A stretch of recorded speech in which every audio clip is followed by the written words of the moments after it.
당신이 자식에게 매달릴수록 자식은 더 빠르게 도망칩니다. 100년을 살아온 노인이 밝히는 노년의 가장 잔인한 진실. 오늘 이 이야기를 끝까지 들으신 분은 내일부터 삶이 달라질 것입니다. 지금 이 순간에도 수많은 부모가 자식의 전화를 기다리며 거실에 홀로 앉아 있습니다. 시계 초침 소리만이 텅 빈 공간을 채우고 있을 것입니다. 혹시 지금 여러분도 그런 밤을 보내고 계신 건 아닙니까? 창밖에는 차가운 바람이 나뭇가지를 흔들며 스산한 소리를 냅니다. 앙상해진 가지들이 서로 부딪히는 그 소리가 마치 우리 마음의 소리 같습니다. 가을의 끝자락인지 겨울의 문턱인지 모를 이 시간이 깊어갑니다. 우리는 각자의 방에서 홀로 이 목소리에 귀를 기울이고 있습니다. 저는 올해로 100살을 넘게 살았습니다. 100번의 봄을 보았고 100번의 눈 내리는 겨울을 견뎠습니다. 사람들은 저를 보고 살아있는 역사라고들 합니다. 하지만 제 몸은 오래된 가구처럼 여기저기 삐걱거리는 낡은 도구입니다. 아침마다 관절들이 서로 오늘도 고생해보자며 인사를 건네는 것 같습니다. 그런 몸으로 100년을 버텨오면서 깨달은 것이 하나 있습니다. 인생에서 가장 어려운 일은 돈을 버는 것도 아닙니다. 병과 싸우는 것도 아닙니다. 가장 어려운 일은 사랑하는 사람을 놓아주는 것입니다. 특히 내 피를 나눈 자식을 내려놓는 것이야말로 가장 고통스럽습니다. 하지만 바로 그 내려놓음이 노년을 구원하는 유일한 열쇠라는 사실입니다. 오늘 저는 이 이야기를 아주 길고 깊게 풀어보려 합니다.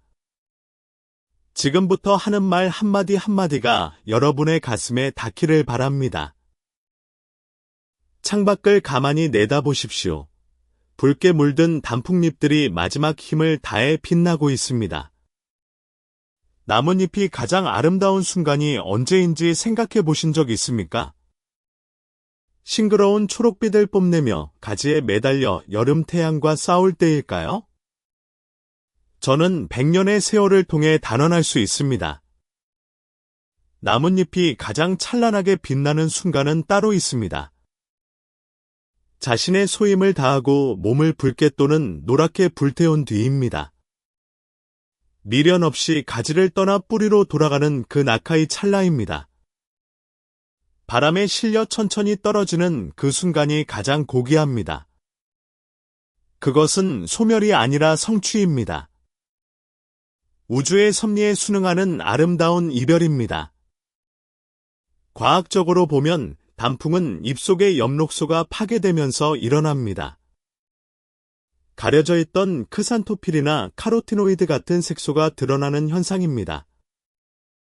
즉, 화려함의 본체는 이미 그 안에 있었던 것입니다.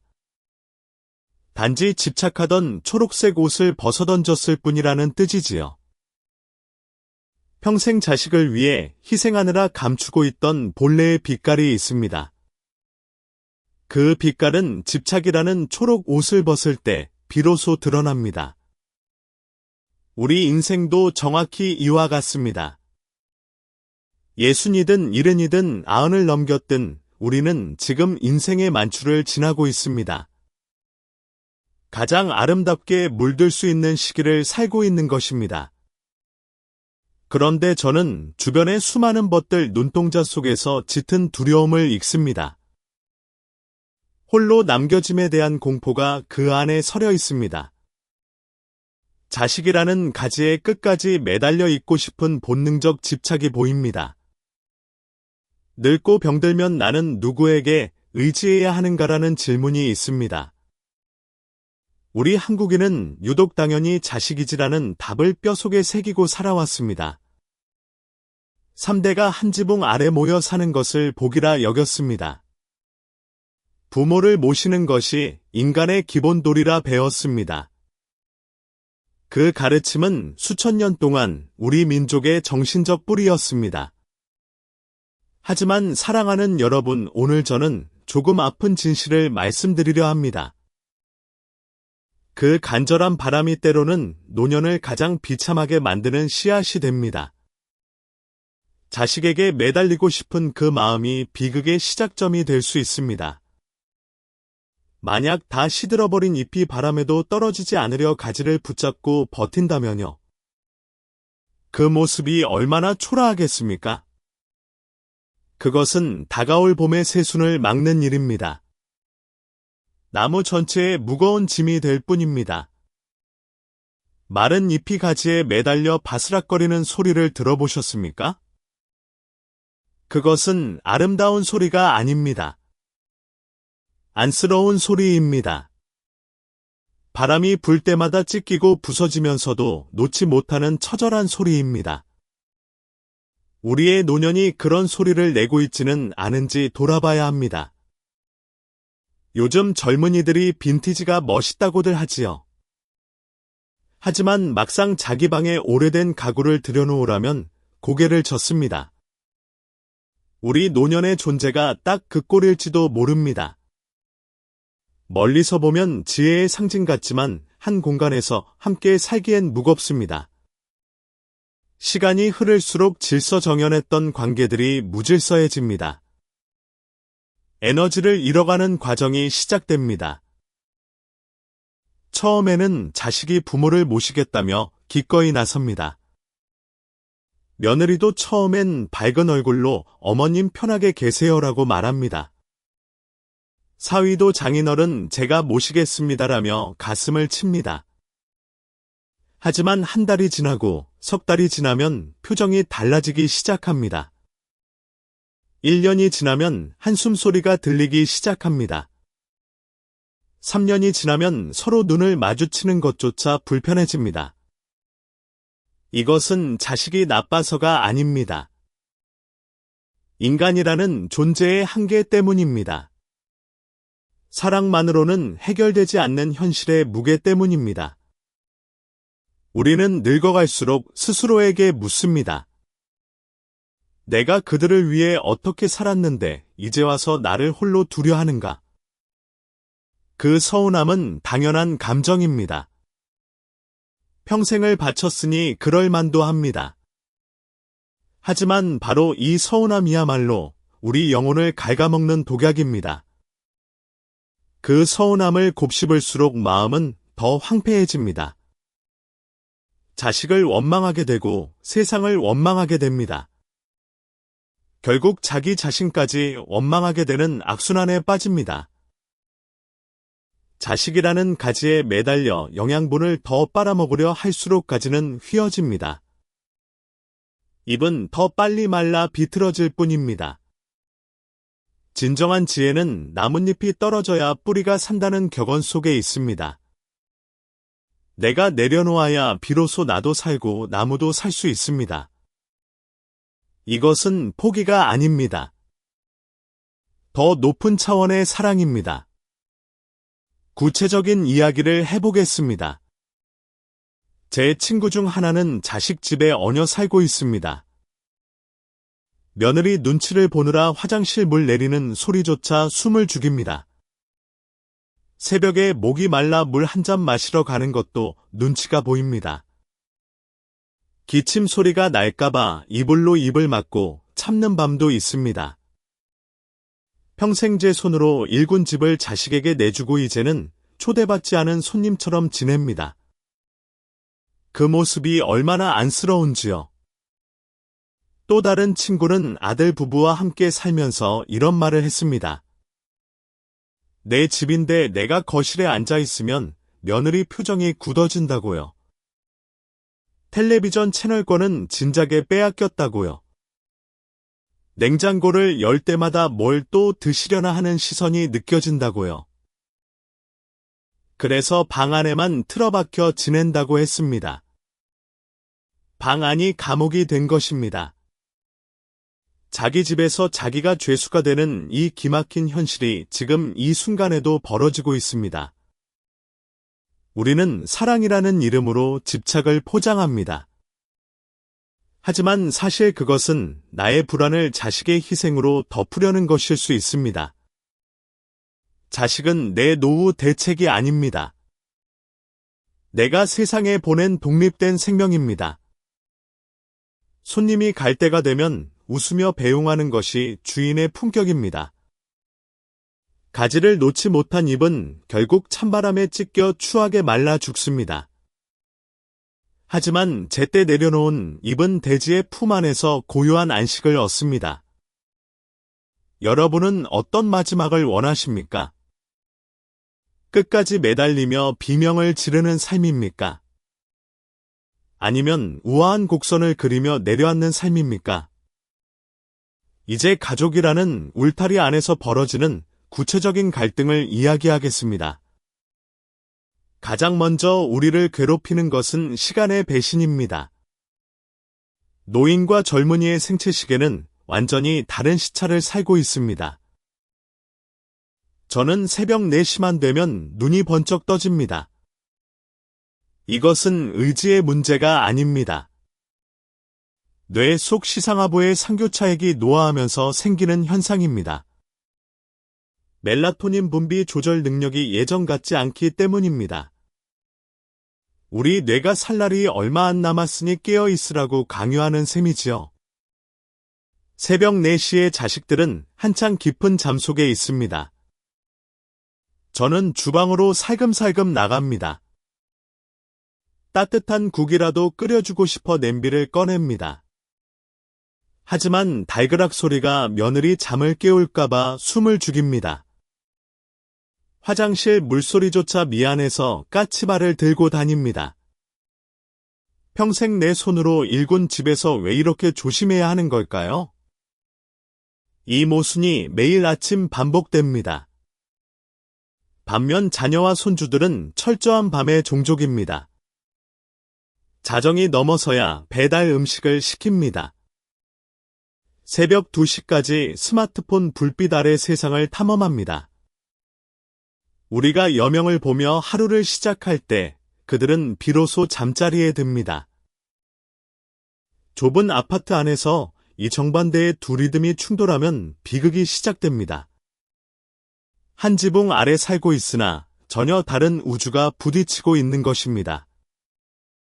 아침마다 전쟁이 벌어집니다. 제가 새벽에 청소기를 돌렸다가 호되게 혼난 적이 있습니다. 며느리가 참다 못해 한마디 했습니다. 어머님, 제발 아침 6시 전에는 소리나는 일을 하지 말아주세요. 그 말이 얼마나 가슴에 박혔는지 모릅니다. 내 집에서 내가 청소도 마음대로 못한다니요. 하지만 며느리 입장도 이해는 됩니다. 밤늦게까지 일하고 겨우 잠든 사람에게 새벽 소음은 고역이니까요. 이해는 되지만 마음은 다른 문제입니다. 식습관의 충돌도 만만치 않습니다. 우리는 보릿고개의 기억이 몸에 새겨진 세대입니다. 쌀 한 톨물 한 방울 아끼는 것이 본능처럼 배어 있습니다. 며느리가 먹다 남은 반찬을 버릴 때 가슴이 철렁 내려앉습니다. 빈방에 전등이 켜져 있으면 저도 모르게 스위치를 끌어갑니다. 아들이 멀쩡한 신발을 두고 비싼 운동화를 또 사오면 잠이 안 옵니다.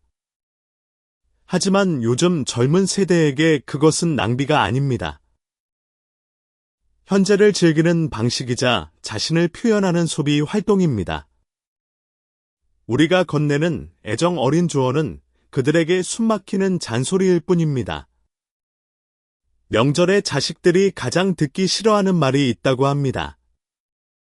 다 너 잘되라고 하는 소리다라는 것입니다. 우리도 사실 알고 있지 않습니까?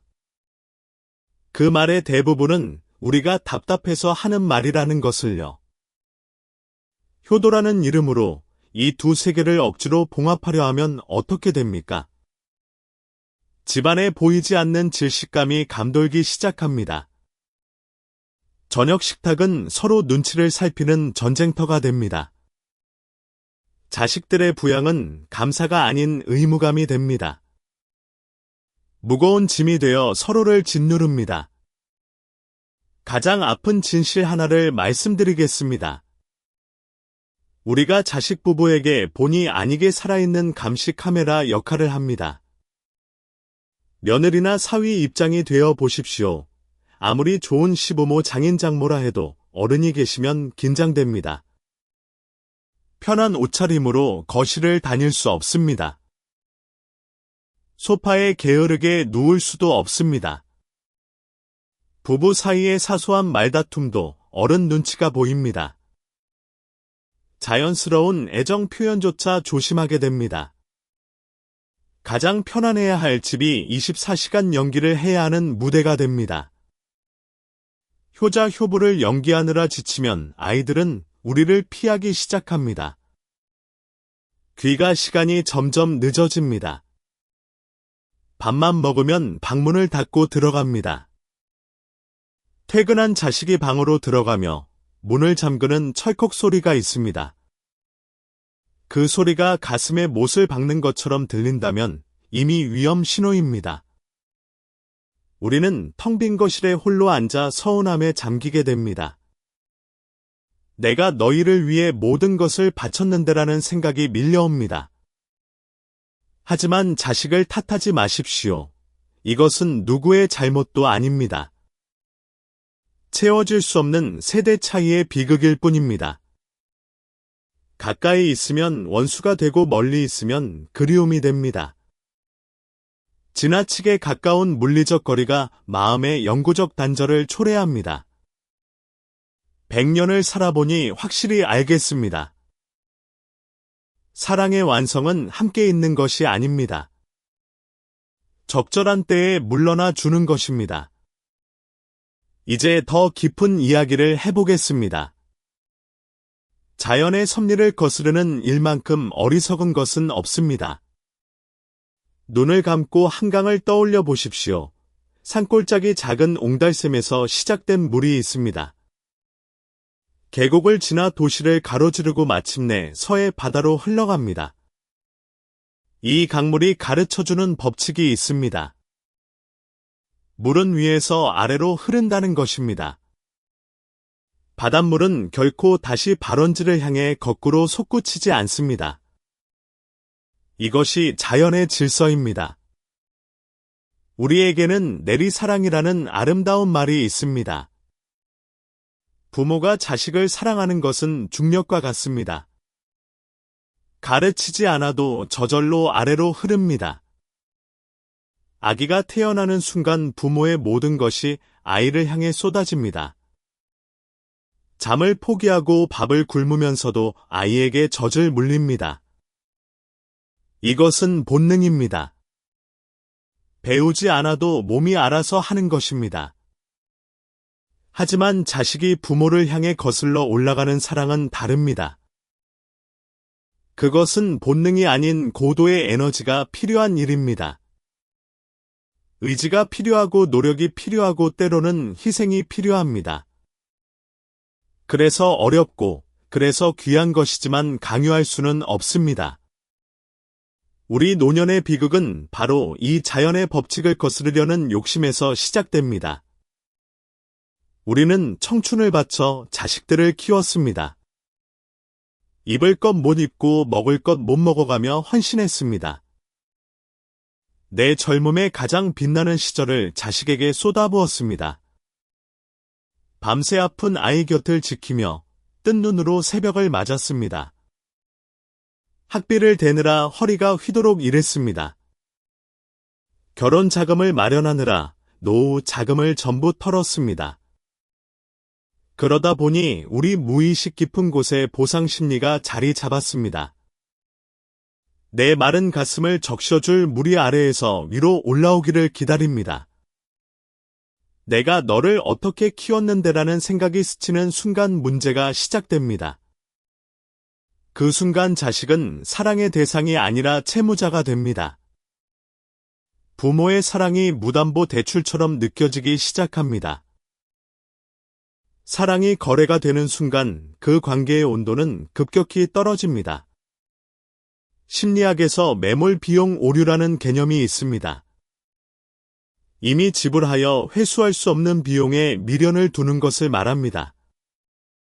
그 미련 때문에 미래에 더 큰 가치를 놓치는 현상입니다. 우리가 자식에게 쏟은 청춘이 바로 그 매몰 비용입니다. 돌려받을 수 없는 시간이고 되돌릴 수 없는 젊음입니다. 그것을 자식에게서 회수하려 애쓰는 순간이 가장 위험합니다. 남은 노후라는 소중한 미래까지 그 수렁에 빠져 허위적거리게 됩니다. 자식에게 내 감정을 부양하라고 요구하는 것은 물에게 위로 흐르라는 것과 같습니다. 자연의 순리를 어기는 일입니다. 불가능한 일을 요구하면서 왜 안 되느냐고 분노하는 것입니다. 더 깊은 이야기를 하겠습니다. 많은 사람이 외면해 온 이야기입니다. 가족 안에서 작동하는 돈의 권력과 정서적 조종에 대한 것입니다. 집값이 천정부지로 솟은 이 시대의 많은 노인이 재산을 볼모로 삼습니다. 너희가 나한테 잘하면 이 집을 물려주마라는 말을 합니다. 내 말 안 들으면 다 사회에 환원해 버리겠다라는 협박도 합니다. 농담처럼 던지는 이 말들이 사실은 잔인한 거래입니다. 그 순간 집은 안식처가 아니라 비즈니스 현장이 됩니다. 자식들은 부모를 사랑해서가 아니라 유산을 기다리며 우리를 대하게 됩니다. 돈으로 자식을 통제하려 하면 두 가지를 잃습니다. 자신의 품위를 잃고 자식의 진심을 잃습니다. 돈보다 더 무서운 무기도 있습니다. 약자의 위치를 이용하는 것입니다. 병들고 쇠약해진 몸을 무기 삼아 자식의 죄책감을 자극합니다. 자식들이 휴가를 가려 하면 아이고 허리야 내가 내일 죽을지도 모르는데 하며 한숨을 쉽니다. 자식이 바빠서 전화를 못하면 일부러 힘없는 목소리를 냅니다. 난 괜찮다 혼자 있어도 상관없다며 무거운 말을 던집니다. 이것은 명백한 정서적 압박입니다. 자식들의 마음에 죄책감이라는 독초를 심는 것입니다. 죄책감 때문에 억지로 찾아온 자식의 얼굴에서 기쁨을 찾을 수 있겠습니까? 피로와 의무감만 보이게 됩니다. 그래서 더 서운해지고 더 원망하게 됩니다. 악순환의 고리가 점점 단단해집니다. 이 비극의 고리를 끊는 방법은 하나입니다. 자식의 행복과 나의 행복을 분리하는 것입니다. 인생에서 가장 어려운 숙제이지만 반드시 풀어야 하는 문제입니다. 노년의 희생자 연기를 멈추십시오. 너 때문에 내 인생이 이렇게 됐다는 원망을 거두십시오. 대신 이렇게 생각을 바꾸십시오. 나는 사랑했기에 그 희생을 선택했다고요. 그 선택은 전적으로 나의 기쁨이었다고요. 이제는 나를 위해 기쁘게 살기를 선택하겠다고요. 과거의 희생은 세상에 내놓은 선물입니다. 자식에게 꽂아둔 빨대가 아닙니다. 선물은 대가를 바라지 않는 법입니다. 한강물은 바다로 흘러가서 거대한 대양이 됩니다. 다시 산으로 올라가 징징거리지 않습니다. 우리 자식들도 그들의 바다로 나아가야 합니다. 그것이 생명의 거대한 순환입니다. 강가에 서서 흘러간 물을 향해 돌아오라 소리치면 남는 것은 외로움뿐입니다. 대신 우리 스스로가 깊고 푸른 호수가 됩시다. 고요하고 품격 있는 호수가 되어 의연하게 그 자리에 머물러 있으십시오. 그러면 세상에 지친 자식들이 스스로 찾아옵니다. 목을 축이고 쉬어갈 수 있는 진정한 고향이 되어줄 수 있습니다. 외로움을 자식에게 청구하지 마십시오. 행복은 오직 나 자신이 만들어내는 것입니다. 이제 많은 분이 두려워하는 주제를 이야기하겠습니다. 한번 크게 심호흡을 하십시오. 요양원이라는 세 글자에 대한 이야기입니다. 이 단어를 듣는 순간 가슴이 철렁 내려앉는 분이 많을 것입니다. 우리 한국인의 무의식 속에는 깊은 트라우마가 있습니다. 늙고 병든 부모를 산에 내다 버린다는 슬픈 전설이 있기 때문입니다. 우리는 두려워합니다. 나도 그 전설의 주인공이 되는 것은 아닐까 하고요. 자식들에게 떠밀려 낯선 곳에 버려지는 것은 아닐까 하고요.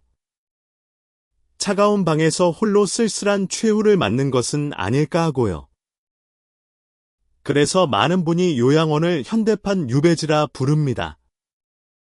차라리 좁은 방에서 고독하게 버티는 쪽을 택합니다.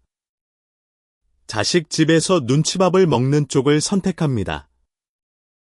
하지만 저는 감히 말씀드립니다. 이제는 그 낡은 두려움을 씻어낼 때입니다. 요양원에 씌워진 억울한 누명을 벗겨야 합니다. 생각을 바꾸십시오. 그곳은 버려지는 유배지가 아닙니다. 우리의 마지막 품격을 지키기 위한 안식처가 될 수 있습니다. 요즘 좋은 요양시설은 웬만한 호텔보다 시설이 좋습니다. 자식 집에서 며느리 눈치 보며 찬밥 먹는 것보다 나을 수 있습니다. 같은 시대를 살아온 동년배들과 어울릴 수 있습니다. 따뜻한 밥을 세 끼 챙겨 먹을 수 있습니다. 이것을 강제 은퇴라고 생각하지 마십시오. 가사 노동에서의 완전한 해방이자 자유선언입니다. 냉정하게 우리 몸 상태를 봅시다. 80이 넘으면 단지 밥만 필요한 게 아닙니다. 전문적인 의료와 철저한 안전이 필요합니다. 자식들이 출근하고 텅 빈 집에서 화장실 바닥에 미끄러지면 누가 일으켜줍니까? 노인에게 가장 위험한 장소가 바로 집안의 화장실입니다. 낙상 사고의 대부분이 집에서 일어납니다. 갑자기 어지럼증이 올 때 누가 혈압을 체크해 줍니까? 바쁜 자식들에게 기대기엔 한계가 있습니다. 하지만 요양시설에는 우리와 동시대를 살아낸 사람들이 있습니다. 같은 노래에 눈물을 흘리고 같은 추억을 나눌 수 있는 동지들이 있습니다. 비슷한 결을 가진 사람들끼리 모여 있을 때 자존감이 더 잘 지켜집니다. 이것은 학술적으로도 입증된 사실입니다. 무엇보다 제가 강조하고 싶은 것은 가장 깊은 차원의 사랑입니다. 요양원을 스스로 선택하는 것은 부모의 마지막 자비가 될 수 있습니다. 상상해 보십시오. 우리가 더 이상 스스로를 돌보지 못하게 되는 날이 옵니다. 사랑하는 자식이 매일 퇴근 후 지친 몸으로 우리를 돌보는 모습을 원하십니까? 서서히 지쳐가는 아이들의 모습을 보고 싶으십니까? 간병은 숭고하지만 현실에서는 사랑마저 갉아먹는 고통입니다. 전문가의 손길에 몸을 맡기면 자식들을 그 고통에서 해방시킬 수 있습니다. 그러면 자식과 만나는 짧은 시간을 순수한 사랑으로만 채울 수 있습니다. 깨끗하고 단정한 모습으로 자식을 맞이하십시오. 아이들은 내 손을 잡고 옛 이야기를 하며 진심으로 웃을 수 있습니다. 세상의 편견을 두려워하지 마십시오. 부모를 요양원에 보냈다는 남들의 시선 따위는 신경 쓸 필요 없습니다. 당당하게 준비하십시오. 자식들에게 말하십시오. 나는 전문적인 돌봄을 원한다고요. 마지막 순간까지 깨끗하고 싶다고요. 좋은 곳을 알아봐 달라고요. 그것이 진정한 효도라고요. 우리가 고개를 들고 스스로 그곳을 선택할 때 그것은 유기가 아닙니다. 존엄을 지키기 위한 위대한 결단입니다. 시설에 있더라도 머리카락이 단정하고 옷에서 비누 향기가 나는 삶이 있습니다. 주말에 찾아온 손주를 환하게 웃으며 맞아주는 삶이 있습니다. 자식 집 구석방에서 누워만 있는 것보다 훨씬 아름다운 삶입니다. 인생의 마지막 장을 어떻게 쓸 것인지는 우리의 선택에 달려 있습니다. 이제 혼자 사는 것에 대해 이야기하겠습니다. 건강도 괜찮고 거동에도 문제없지만 홀로 지내시는 분들이 있습니다. 세상은 혼자 사는 노인을 독거노인이라 부르며 동정합니다. 마치 사회에서 방치된 가련한 존재인 것처럼 바라봅니다. 하지만 저는 전혀 다른 이름을 드리고 싶습니다. 화려한 고독이라는 이름을요. 외로움과 고독은 전혀 다른 것입니다. 겉보기엔 비슷하지만 본질은 하늘과 땅 차이입니다. 외로움은 영혼의 가난함입니다. 혼자 있는 시간을 견디지 못하는 상태입니다. 누군가 빈자리를 채워주길 갈구하는 수동적인 고통입니다. 반면 고독은 영혼의 풍요로움입니다. 스스로 혼자 있기를 선택한 상태입니다.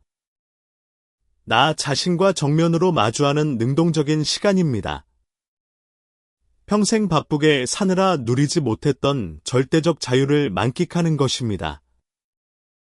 우리 뇌에는 디폴트 모드 네트워크라는 시스템이 있습니다. 외부 자극 없이 가만히 있을 때 활성화되는 영역입니다. 이때 뇌는 자기를 성찰하고 창의적 생각을 정리합니다. 정신적 에너지를 충전합니다. 고독은 내가 스스로를 치료하는 천연 영양제인 셈입니다. 우리는 평생 누구를 위해 살았습니까? 처음 20년은 부모님 기대를 충족시키느라 살았습니다. 그 다음 40년은 가족을 먹여 살리느라 정신없이 달렸습니다. 이제 자식도 떠나고 은퇴한 지금이야말로 진정한 황금기입니다. 오로지 나라는 우주를 탐험할 수 있는 시간이 온 것입니다. 이것은 형벌이 아니라 선물입니다. 안경을 머리 위에 올려놓고 온 집안을 뒤지다가 거울에서 발견하는 순간이 있습니다. 민망하지만 혼자서 웃을 수 있습니다. 나 자신과 웃을 수 있을 때 고독은 더 이상 괴로움이 아닙니다. 고독 속에서 책을 읽으면 위대한 철학자가 방으로 찾아옵니다. 그들은 내가 늙었다고 무시하지 않습니다. 바쁘다며 전화를 끊지도 않습니다. 화초를 가꾸며 생명의 신비를 느낄 수 있습니다. 식물에게 말을 걸면 싱그러운 초록빛으로 대답해 줍니다. 고요한 시간에 내면의 진실한 목소리가 들려옵니다. 자유와 관계 사이의 균형을 잡는 방법이 있습니다. 따뜻한 국물거리만큼의 거리를 유지하는 것입니다. 맛있는 국을 끓여서 자식에게 가져다 준다고 상상하십시오. 너무 멀리 살면 가는 동안 국이 식어버립니다. 마음도 거리가 멀어지면 식기 마련입니다.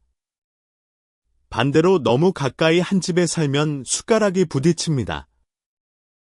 가장 아름다운 거리는 국이 식지 않을 만큼 가까운 거리입니다. 밥그릇이 부딪히지 않을 만큼 먼 거리이기도 합니다. 서로가 서로에게 귀한 손님으로 남을 수 있는 거리를 유지하십시오. 그래야 주말의 만남이 의무가 아닌 잔치가 됩니다. 전화 한 통이 감시가 아닌 반가움이 됩니다. 명절 방문이 고역이 아닌 그리운 재회가 됩니다. 여러분의 방을 도서관으로 만드십시오. 기도실로 만드십시오. 안락한 정원으로 만드십시오. 매일 아침 거울 속 자신에게 인사하십시오. 안녕 나의 가장 오래된 친구야, 오늘도 잘 부탁한다고요. 스스로의 삶을 즐기며 빛나는 모습을 보여주는 것이 있습니다. 그것이 자식들의 마음을 가장 편안하게 해주는 마지막 교육입니다. 부모로서 할 수 있는 가장 위대한 역할입니다. 엄마가 행복해 보여서 마음이 놓인다는 자식의 한마디를 들어보셨습니까? 그 한마디가 억지 효도의 100번 방문보다 값집니다. 아버지가 요즘 취미 생활하시면서 건강해지셨다는 말을 들어보셨습니까? 그 말 속에 진정한 안도와 감사가 담겨 있습니다. 홀로 서 있는 나무는 결코 외롭지 않습니다. 뿌리가 대지와 깊게 연결되어 있기 때문입니다. 바람이 불면 혼자서 춤을 춥니다. 비가 오면 혼자서 목을 축입니다. 햇살이 비치면 혼자서 온몸으로 빛을 받습니다. 그 당당한 홀로서기가 아름다운 것입니다. 이제 이 긴 이야기의 끝이 다가옵니다. 밤이 깊어 세상의 소음들이 하나둘 잦아들고 있습니다. 마지막으로 눈을 감고 마음속에 풍경 하나를 그려보십시오. 눈 덮인 넓은 들판 한가운데 고목 한 그루가 서 있습니다. 가을날 화려했던 잎들은 모두 내려놓았습니다. 앙상한 가지만 남았지만 그 끝에는 비밀이 있습니다. 다가올 봄을 위한 생명의 에너지가 조용히 응축되어 있습니다. 그 나무는 더 이상 기댈 것을 찾지 않습니다. 폭풍과 눈보라를 견뎌낸 자신의 뿌리를 믿습니다. 거친 껍질 아래 흐르는 생명의 힘을 알고 있습니다. 오직 하늘을 향해 의연하게 서 있을 뿐입니다. 우리의 인생도 그 나무와 같습니다. 태어날 때부터 마지막 숨을 거두는 순간까지 우리 곁에 유일한 동반자가 있습니다. 자식도 아닙니다. 먼저 떠난 배우자도 아닙니다. 바로 당신 자신의 영혼입니다. 과거의 실수를 너그럽게 용서할 줄 아는 영혼입니다. 세상의 무심함을 관용으로 덮어줄 줄 아는 영혼입니다. 고독마저 뜨겁게 사랑할 줄 아는 성숙한 영혼입니다. 석양이 지기 전 하늘이 가장 붉게 타오르는 것을 보셨습니까? 태양이 잠들기 전에 보여주는 가장 장엄한 순간입니다. 여러분의 노년 또한 그러하기를 소망합니다. 단정하고 향기로운 마무리가 되기를 바랍니다. 자식에게 매달리는 추한 석양이 아니기를 바랍니다. 스스로 빛나며 지평선 너머로 걸어가는 고귀한 석양이기를 바랍니다. 무거운 마음의 짐을 내려놓으십시오. 집착의 손을 느슨하게 푸십시오. 자식을 향한 원망을 내려놓으십시오. 과거의 희생에 대한 미련을 놓으십시오. 대신 지금 이 순간 여러분의 숨소리에 집중하십시오. 그 숨소리가 바로 당신이 살아있다는 증거입니다. 당신은 누군가의 부모이기 이전에 고유한 한 인간입니다. 가지를 놓는 순간 비로소 하늘이 보일 것입니다. 나무 위에서는 보이지 않던 더 넓은 하늘과 자유로운 바람을 만나게 될 것입니다. 자식이라는 작은 세계에서 벗어나 당신이라는 거대한 우주로 귀환하십시오. 그것이 우리가 배워야 할 노년의 마지막 수업입니다. 따뜻한 이불 속에서 깊은 평온을 누리십시오. 인격의 향기가 배어나는 당신의 삶은 그 자체로 충분히 아름답습니다. 눈 덮인 들판의 고목처럼 깊이 있는 당신의 밤을 축복합니다. 오늘 밤 꿈속에서 당신의 가장 친한 친구인 당신 자신과 함께 걸으십시오. 그 산책길에서 비로소 진정한 평화를 만나시기를 바랍니다. 평안한 밤 되십시오. 사랑합니다.